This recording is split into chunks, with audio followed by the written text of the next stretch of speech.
Sa Good Vibes, magluwas sa popular nga ferry walk, waterfalls kag beach, may iban pa nga nakatago nga ginapabugal ang Siquijor. Kadamo sa mga turista nga nagpa-Siquijor para matry ang viral nga ferry walk sa Cangbagsa Falls sa isla. Nakita nato ng katahong sa sini nga waterfalls kag ang mga aktibidad nga pwede mahimo diri. Wala labot sini, may matahuman nga beaches sa Siquijor nga ginadagsa sang turista.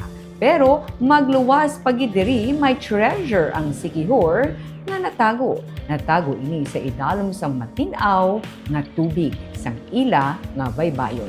Ginapabugal sang Tourism Office ng Siquijor ang mga sarang makita sa ila baybayon. Bisan hindi pa man makatuan ang tanan nga marine destinations, may mga marine protected areas nga gina-develop para suportahan ang sustainable tourism kag community-based conservation.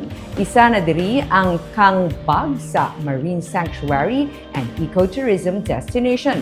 Isa ka bag-o nga site nga nagaabi-abi sa mga turista nga luyag ma-experience ang idalom sang baybay sang Siquijor. Sunod sa Tourism Office, ini ang perfect for free diving, scuba diving, snorkeling kag marine exploration.